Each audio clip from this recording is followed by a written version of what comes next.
Welcome everyone to this week's version of the Bombercast. Post North Melbourne win, that's 11 grand finals in a row for us. Congratulations to Essendon. If you're looking for a review of the game, it's this. North Melbourne aren't good, Essendon aren't much better, but we got the 4 points. Burn the tapes.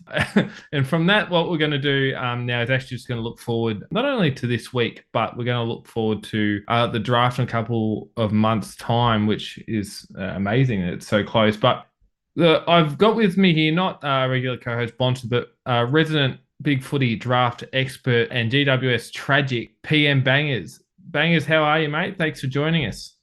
I'm fantastic, Grizz. Thanks for having me. My official title is actually GWS Nuffy, but I'll take tragic any day of the week. Well, I was trying to be nice, but I suppose Nuffy probably was work in that sense. How are you going? It's been a good year for the Giants so far. I think both last time we had you on, it was last year, and both of us were looking at our teams finishing bottom four.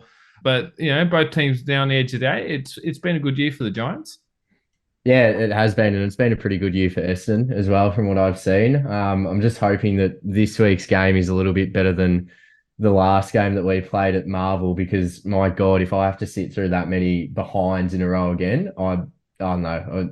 I'm already depressed, but I might get slightly more so.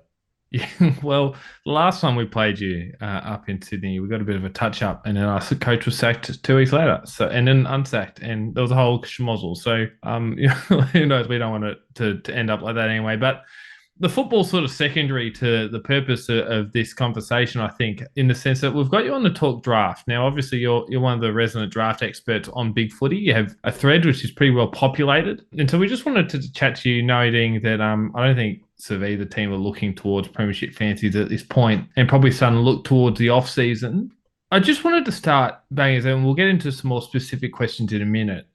What's your gut feel on this year's draft, in terms of its quality as a whole, and just about the players you think, is it strong in comparison to previous years? Is it not? There's obviously a lot of talk about Harley Reid, and who's been the presumptive number one for about 18 months now. But what's your general feel on this draft after, obviously the national champs wrapping up a couple of weeks ago? Yeah, look, certainly it's no secret that the depth probably isn't there that we would have hoped for. And I think, it's been a little bit dramatic, people claiming, there's only going to be 40 players taken and stuff like that. I think we will see a few more than 40, but the main issue is going to be that a lot of the genuine top 40 prospects at this stage are club tied. So obviously that sort of frustrates people, especially when you have 3 Gold Coast Academy selections that will likely be bid on in the top 15 and are arguably worth more than where they will get bid. So I can see the frustration there. I still think that the top end of this draft is really good, and the things that we got excited about last year in regards to the X factor amongst the top sort of 12 or so is still shining through and accurate. And we've seen some of these players, like Daniel Curtin's a good example. He's just gone from strength to strength this year. He's had that really, really good national championships where he played as a midfielder, and by all rights at 195 centimetres, he probably shouldn't be. But WA's midfield depth was just no good, so he had to step in there. And then he's returned to club level and debuted at Waffle senior level as a KPD and had 2 really good weeks. So I think that the runs are on the board for some of those top-end talents, and there's still some X factor and excitement at the top end, but it does thin out really quickly. And I think that the best sign for that is generally when you look at big footy and everyone's sort of 20 to 40 range is different. Yeah, I don't think you'd find, like, if you went to Davo's thread and compared it to mine, not that I have a top 40 up, but I don't reckon that we'd have 20 identical players now, even 15 to 35 range. So it thins out pretty quickly. And I think that, there's going to be some surprises on draft night just because of that. What I will say though, is it's a really great year if you need some, just small to medium defenders, and rucks. It is a really good draft for rucks. Oh, great. The 2 things that Essendon probably don't need, but that's all right. We'll move on. Well, Andrew Phillips has recently retired. Don't shove him to the side so quickly. Essendon legend. Essendon and GWS legend. Mate, playing the Cup this week. the definition of a cult hero, I reckon, Andrew Phillips. But he's amazingly loved on our board, funnily enough, for a guy that has been a journeyman ruckman. But we're not here for Andrew Phillips. So you talked about your top 40. We're probably not going to go that broad, but Oh, I what I appreciate did that. want, yeah, we haven't got that long. What I wanted to do is sort of chat about sort of the top 4 or 5 guys in the draft at the moment. Yeah. So the consensus top 5. So last year you correctly predicted Elijah Sardis to slide all the way from 1 to 4 at Essendon, which Well, it was a big one. It was a big yeah, call at the time and it yeah. paid off. Well, I'm fairly sure we heard Ed PS screaming from the streets in joy when it happened. So you made him happy. But maybe let's go 1 to 5. I've got the power rankings up from Rookie Me Central, which is where Bangers and a bunch of other guys who do some really great work on the draft to keep you updated. The presumptive number 1, we should start there. Harley Reid. Can you, like, so much has been talked about with Harley Reid. He's been the number 1 pick basically for 18 months. What's something we don't know about Harley Reid? What's the skinny on him? Sort of came into the year as a utility, but played a lot of midfield in the championships. Yeah, I think he does still. I still classify him as a utility because yeah, he's played a bit more midfield at champs level this year. But then if we go and look at him at Bendigo Pioneers and even at VFL level, he's played more up either end than in the midfield. So he's still got that form in every position this year. But yeah, as you said, like for 18 months, he's been the number 1 pick. I remember like a couple of years ago seeing him as a 16-year-old playing against like George Wardlaw and Will Ashcroft in the under 17s champs that we had in 2021 between COVID lockdowns. And just even then, like he was doing the same stuff that he does now. He was stiff arming people for fun, flying for marks, just like I reckon I'd be annoyed playing on him because he's actually always got a smile on his face as well, which would really frustrate a lot of opposition, I reckon.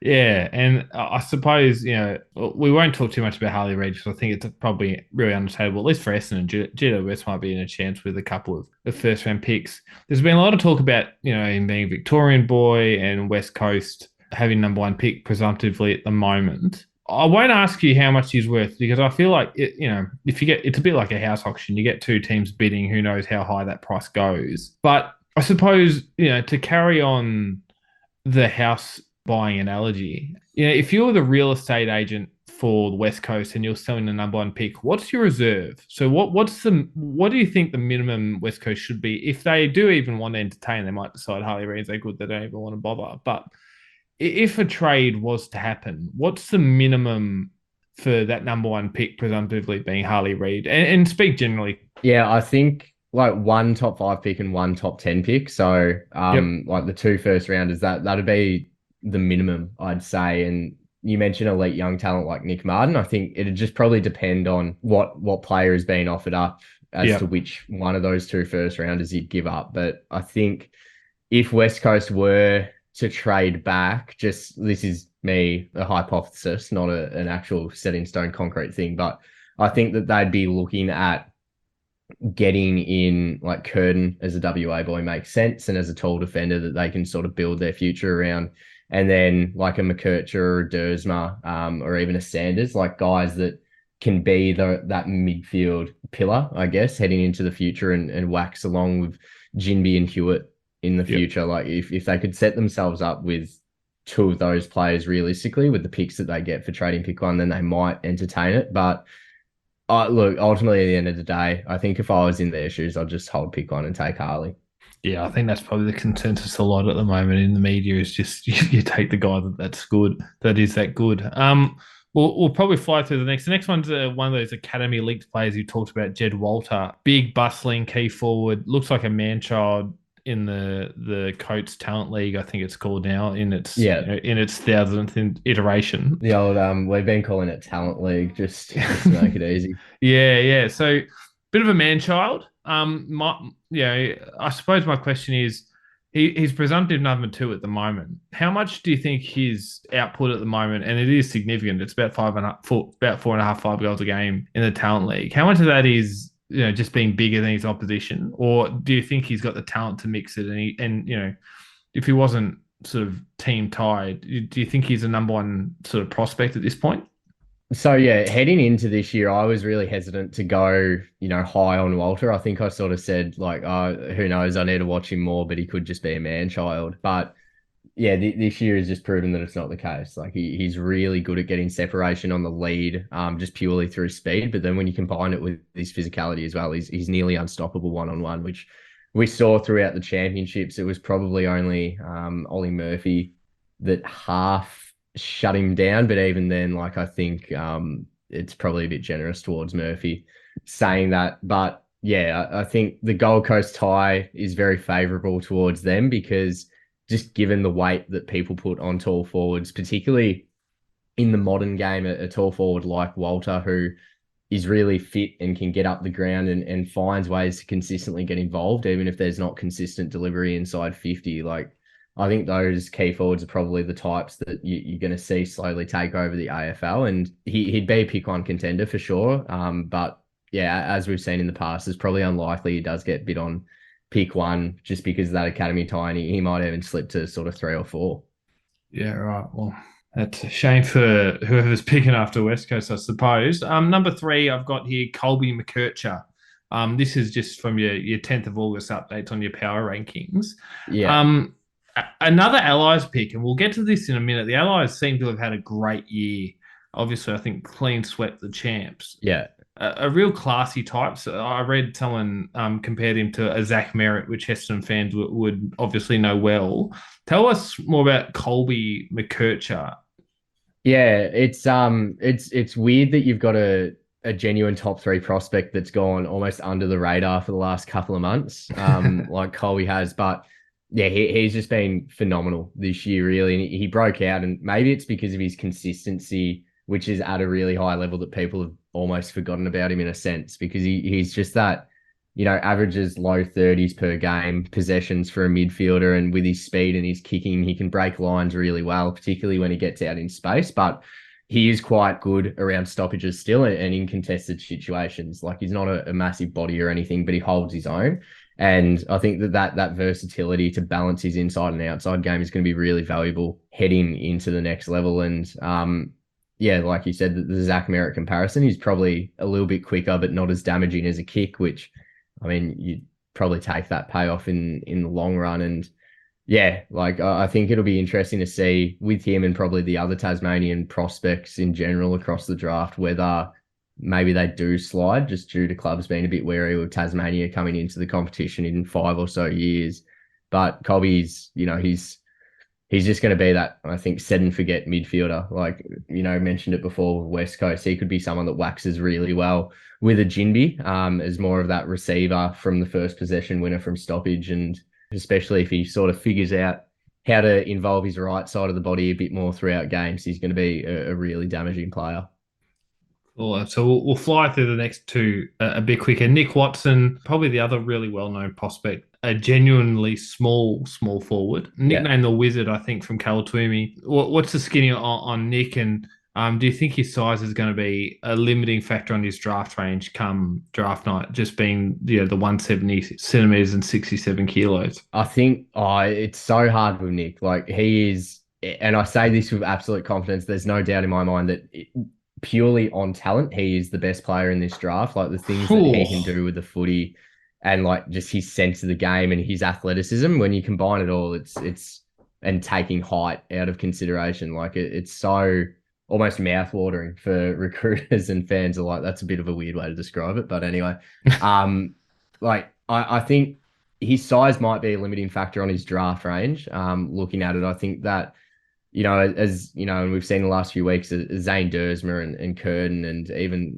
Darcy Wilson and Connor O'Sullivan, guys sort of around that range, or guys that aren't linked to clubs around a similar range are having good games. And maybe that sort of tempts recruiters because they go with a bit of a bigger body, guys that are around the size of players that have done well. But like you watch Nick Watson now and his height, he has found a way to make it a strength and a part of his game. And I think that someone that can do it at 170 centimeters and find the positives and absolutely get the most out of that is bound to succeed at whatever level of football they end up at. And like, yeah, he's such a, I actually like don't have enough compliments for him as a player. I think that he's very much like he's got a lot of Charlie Cameron and almost a Stephen Mill mix about him with his athleticism and how he can sniff out goals and just how, confident he is. And he loves ripping into opposition players. And I think that, there's a bit of Toby Green in that every other supporter is going to hate him. But if he's on your team, you're going to love him. Yeah, there's the comparison I keep hearing is it's a bit like Caleb Daniel. When Caleb Daniel was coming through, everyone's like, mate, if he was 180 centimeters, he's the number one pick in the draft. And I feel like a lot of people saying the same thing about Watson. If he was just, if he was a couple inches taller, it's a different question. We'll just quick smart on Daniel Curtin, who's the final of the top 5. You mentioned him before, key defender that played a bit of midfield this year for WA. Apparently, it's more than a couple of teams, including Essendon, looking at him. I don't think Essendon's going to get there at pick 9 or whatever they get. Just, a couple of moments on Daniel Curtin. Do you think he's, the second live pick in this draft after Reid and obviously Walter? And you mentioned before you think West Coast might be the team that targets him if they move back from Ali Reid. Yeah, well, I think that the teams that are likely to end up with 1 and 2, West Coast and North Melbourne, are both teams that could use Curtin. Yep. And yeah, like he's a very. I had doubts on his actual one-on-one defending ability heading into the champs, but he did really well one-on-one against Jed Walter when he was matched up before moving into the midfield for the rest of the game. And he's got that ability to lock down one-on-one and be an effective intercept player while shutting down his opponent. But his skills are really far ahead of what you would expect from someone of his size. So he's almost got that, tall flanker tag just from how composed he is, how smoothly he moves through traffic and how well he uses the footy by foot.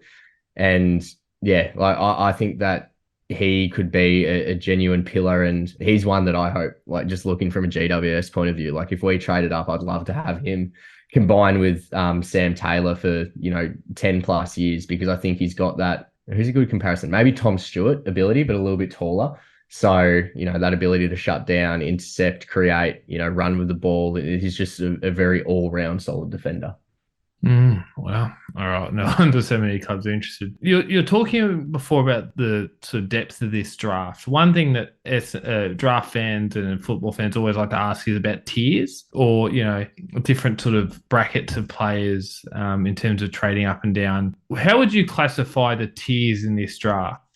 Yeah, so I think Reid's probably in a tier of his own, at least for non-club tied talent. There's an argument to be made there for Walter being a part of it, but he's very far ahead still, despite the year that some players have had. And then from there, just looking at my rankings, it's probably like a 2 to 10 scenario for the next tier. Yep. So, and I mean, within that is the 3 Gold Coast linked players for me. So that's not promising to hear, obviously, but then from there, it's probably 11 to 16 in terms of talent. And then for me, I had a really hard time sort of sorting the order of my 17 to around 30, 35 section of the draft. Yeah. Okay. And then even from there, like after 35, I think I had 12 players that I could have, fit into 36 to 40 if I did a top 40. So I think that the 17 to 35 is probably, that's where it starts getting about, a little bit. Yeah, we've seen some good performances, but we are also relying on traits sort of thing. And then from that, like it's probably more guys I'd be happier taking in the rookie draft. Yep. So I'm not overly high on the depth of this draft in that sense, but I do think that there's a lot of prospects with really desirable traits, and like some of them that I have later on. So Phoenix Gothard is probably a good example. Like he's a small forward with really good athletic traits, really good goal sense, but a few question marks on his game. And he's one that I have sort of around that 35 at the moment. So he's someone with those traits, if they pay off, like I could see him being a top 10 small forward of the competition, but it's just like probably haven't seen the level of performance that you'd want to see to sort of hang your hat on making a call like that in the long run.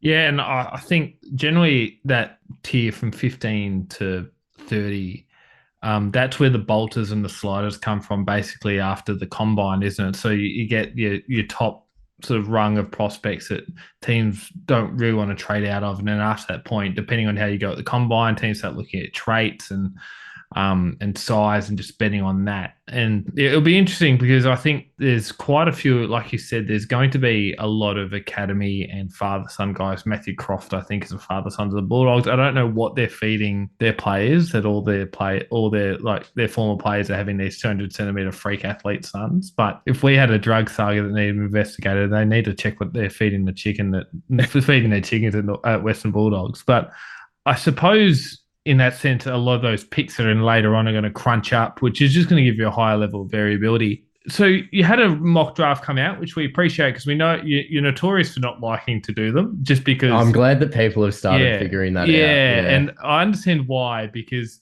one like Cal Twomey talks. I think it was 2020 where Will Phillips goes to North Melbourne, and then the rest of his mock draft just blew up. Like it was just over for that point.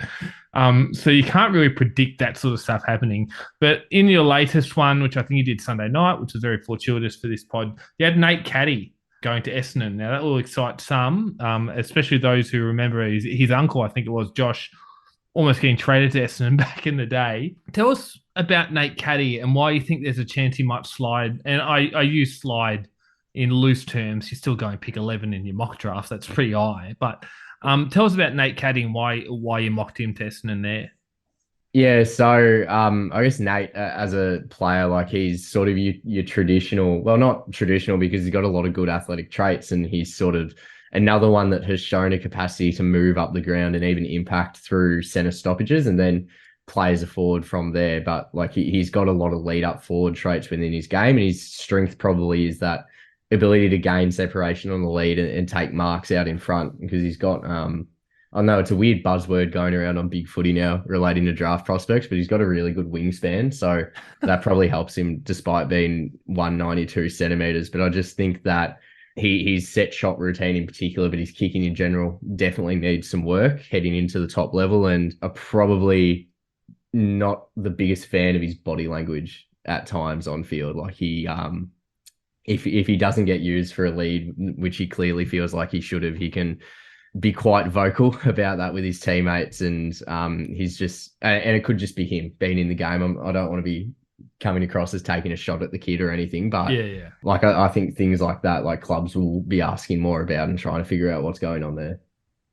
Yeah, it's interesting because obviously his uncle was a very similar player, wasn't he? Very verbose on the field, but if you were to think of a comparison, I tend to look at him a bit like a taller Tim Membry, if that makes sense. But I don't know if that's an apt comparison. Do you have a comparison for him? Yeah, I think Nate's got the capacity to play as sort of that second string forward. Yep. So more so, yeah, that lead up and maybe even that centre half forward, because he's got that good separation on the lead, so he can be a bit more of a link up player. But I think, with the 666 rule, and then if in the future, hypothetically the bounce goes, like I feel like centre clearance game and the ability to get scores from centre clearances is probably going to be a really important feature of AFL football. And a player like Caddy that does get that separation on the lead really quickly and can take marks out in front consistently, like he could even be a full forward if we do see that shift more towards stoppage football from centre clearances. So, I think he's got the athletic traits and the, playing capacity to be more of a Charlie Curnow than a Jack Silvani. But yeah, I think a few things would have to go in his favour in terms of trends of the game for him to be like a genuine number one forward. Yeah, and I think you see forwards like Tex Walker and Charlie Curnow and those sorts of guys who are not as tall, but like you said, they get that separation on lead really well. So that's good. I just wanted. So last year, like I said, you correctly predicted Sartis to slide a grand total of 3 spots. But moving, and we can talk about top 10 or top 30 if you want. But I just wanted to talk to you about some prospects that you think might slide or bolt from here. I don't know. It's hard to say. I mean, George Stevens is probably the main one that jumps to my head. Not that I think that he's a first round prospect personally, but like obviously it's hard not to read commentary on draft prospects being around the draft board so much. And it seems like a lot of people are under the impression that he probably is a first round contender. I think if he is to get drafted, I think it's far more likely to be 30 plus than inside 20. So Right. Yeah, he's that I'd pick. And then Mitchell Edwards, who's the WA ruck, Fremantle NGA. He like as a ruck, probably the main criticism on him has been his endurance. So really for a young ruck, that's not, the worst thing in the world. And on talent, he's probably a top 15 selection, but I reckon he'll probably slide out. Not necessarily all the way to like past 40 where Fremantle can match a bid, but he's probably like a 30s pick in that regard. Right. Do you have a bolted someone that you might think of a big end to the year to shoot themselves up? Oh, geez, that's hard. I think so. James Leake from Tasmania is Yep. one that I've gone back and watched the champs recently, and he's one that has risen greatly in my eyes. I think that, and maybe it's just because he's a Tasmanian that's a good mark despite being a little bit undersized. But I think that he's got a bit of Jeremy Howe in his game without the consistent speckies. Like he's a really good contested mark overhead. He's got a bit of speed. He's got a bit of toe, and he can play up either end of the ground. He's shown, when he goes forward, I think, I forgot what game it was, but in a Coates League game, I think he kicked 3 goals in a half after being switched to the forward line from the back line. So he's got that flexibility in position. I think that he's got a lot to offer. And then the other one I would say that might bolt up is Luke Lloyd from Sandringham Dragons. So he missed out on Vic Metro selection because he had some injuries earlier in the year, but he's been back with Sandy for, the last 2 or 3 months and had some really good form as a mobile centre half forward. I guess similar to Walter in that sense that he gets up the ground a lot if the ball isn't coming inside 50 a lot. So he's always involved and he's a really good marking player. And I think that, again, players that usually play a role that usually sits themselves deep inside forward, but are now able to get up the ground and be involved in every stage of the game are going to be very valuable heading forward. Thank you for your draft expertise, and we'll probably move now. We've only got about 8 minutes left, so we'll move on to a game that's actually being played this week between Essendon and GWS. You wouldn't think I it. barely want to think about it. Yeah. we touched at the start. Both teams actually, I think we're 9th and 10th on the ladder. Basically, same amount of wins, basically the same percentage. Both teams technically a chance for finals. Need a few results to break their way due to percentage. I find it really interesting this game because neither team are great. So neither team are great clearance teams. GWS are a bit better at their contested possession around the ground, but where GWS have really sort of factored in this year, I think, is your intercept game. Obviously, Sam Taylor. I think Jack Buckley's been a great pickup. Connor Iden's been a revelation, and that orange tsunami from a few years ago has really gotten up and rolling. For those who may not watch a lot of GWS as Essendon fans, what does a good GWS game look like? Yeah, it is that sort of intercept and quick rebound footy. So, like you said, our stoppage game probably hasn't been the best recently, or clearance game, I should say. And we have really, especially with Harry Himmelberg moving into the back line over the last couple of months, like we've just been able to save ourselves by having that reliability in the air. Like Jack Buckley coming back from the ACL has been great for us this year. Sam Taylor has continued on his All-Australian form. Himmelberg's obviously a really good mark. Nick Haynes, when he is playing, he's been a bit more back in form when he's had that opportunity to fly at the footy and hasn't had to be too responsible for a direct opponent. And then, Connor Iden, even Isaac Cumming when he's back there are 2 guys that are pretty good airily for people their height. And then Josh Kelly's had a really good year in his ability to get involved from that defensive 50 to forward 50 transition. And we've really just relied, not necessarily relied, but that's been our main avenue to getting wins on the board. And it's been the main way that we've stayed involved in games of footy throughout the season and why we haven't been smashed too often. Yeah, well, it's interesting because that sort of sounds like the complete antithesis to how Essendon likes to opposition. We have obviously the worst transition defense in the league, so and we tend to bomb it long on Peter Wright's head and hope for the best a lot of the time. So it doesn't sound like that's going to work this week. Note to self: don't kick it to Sam Taylor and don't let them run. It'll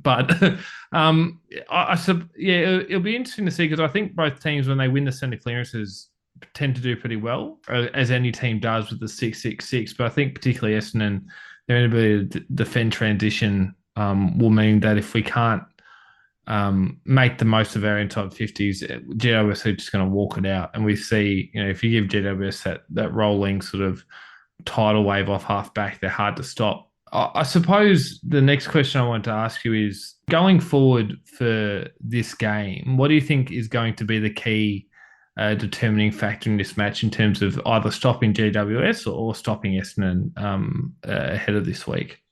Look, I can't say I've watched too much Essendon, so you're That's probably the expert there. But for us, I think it is probably just like not allowing us to move the ball freely and being able to be switched on in transition. So we're really good when the opposition aren't as switched on from offensive to defensive transition as we are the other way. So like a guy like Lockie Ash is a really good example. He's become a really good and critical player for us this year because, you know, he's got some really good pace. So when he gets the ball in the defensive half, he can run it into the forward half. And if you're not checking that, then, you know, it generally hurts you with us going forward. But, you know, Lockie, I love him, great player, but not the best kick and not the most composed user. So right.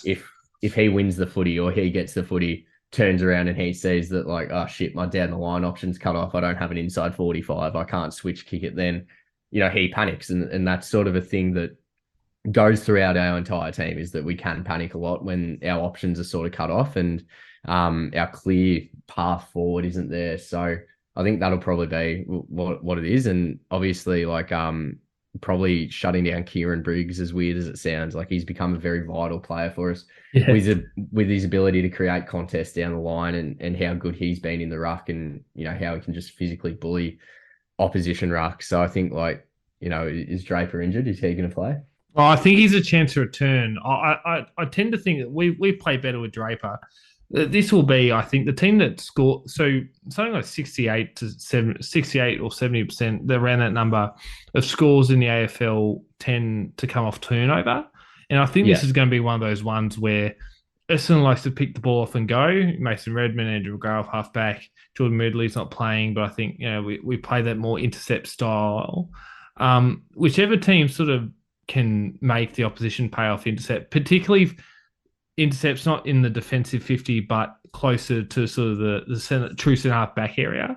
Essendon tends when Essendon concedes deep inside 50s, we tend to not be able to get it out well. So the key will be where the intercepts come and whether you can make the opposition pay. And I think that's probably the same for both teams.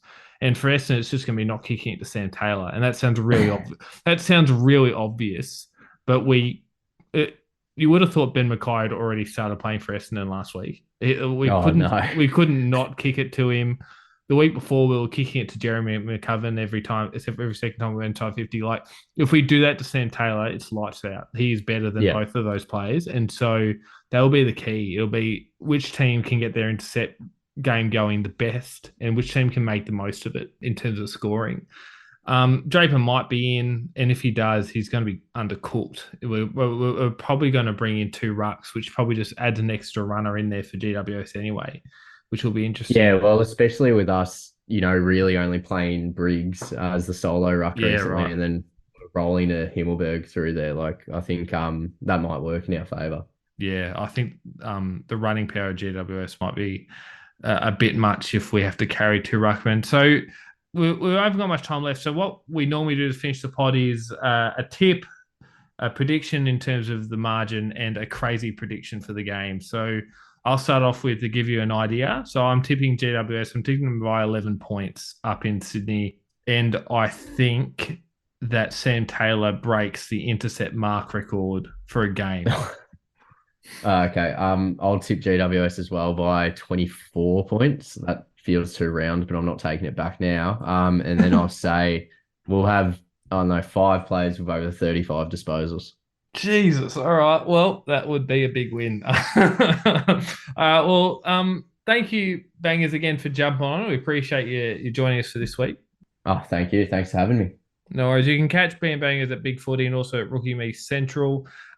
This has been this week's version of the Bombercast. Make sure you like, subscribe, and tell your mates. Have a good weekend and go.